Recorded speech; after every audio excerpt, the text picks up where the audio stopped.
Ya pemirsa, kita balik lagi. Yang pasti juga ini perbincangan kita dengan Bapak Pardi STMT ya. Pasti juga ini sangat seru sekali ya, karena juga bisa memberikan pengetahuan-pengetahuan baru buat kita, dan tentunya juga mungkin yang sebelumnya ya kita mungkin tidak terpikirkan gitu ya. Tapi dari inovasi-inovasi dari para dosen-dosen ya di Universitas Ubud Indonesia itu yang sangat luar biasa sekali. Bahkan juga ini berhasil memenangkan masuk di Kemendikti Saintek untuk PDP ya, di hibah penelitian PDP 2025 ini.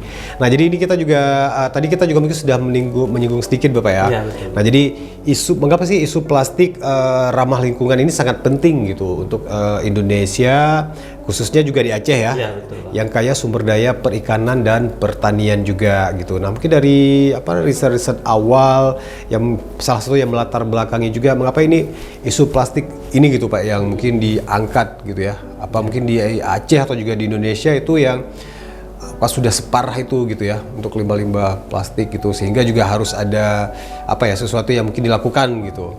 Mungkin bisa dijelaskan. Oke. Baik Pak, jadi kan Pak, kenapa saya menggunakan plastik ya Mas di sini? Iya, Plastik benar. ini? Karena di Aceh sendiri Pak, untuk plastik itu banyak orang yang tidak terlalu open ya Pak ya. Iya, benar.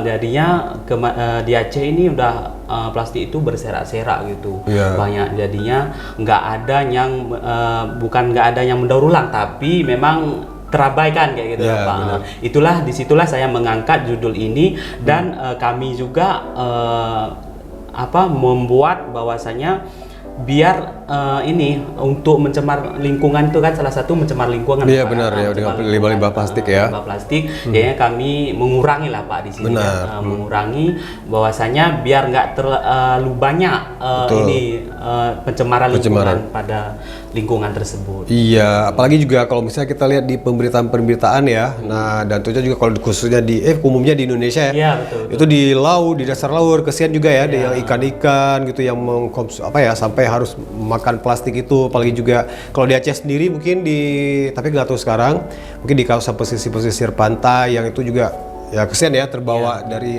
air laut gitu. Nah, jadi mungkin dengan adanya penelitian ini mudah-mudahan juga ya merupakan bisa dibilang bukan langkah awal juga, itu turut berperan gitu ya untuk bisa membuat plastik ini cepat terurai seperti Bapak Pardi sampaikan tadi gitu.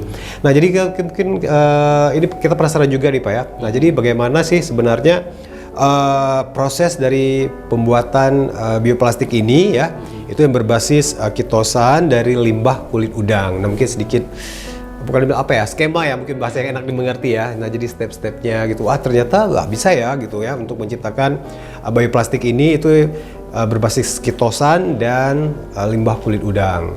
Nah, terus juga ada minyak-minyak nilamnya tadi ya. Iya, ada. Oke, mungkin kita pengen tahu juga nih gitu. Oke, baik Pak.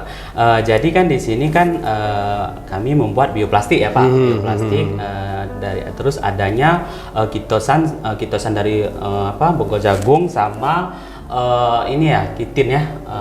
Kitin dari udang itu ya. Udang tuh. Jadi untuk prosedurnya Pak ya.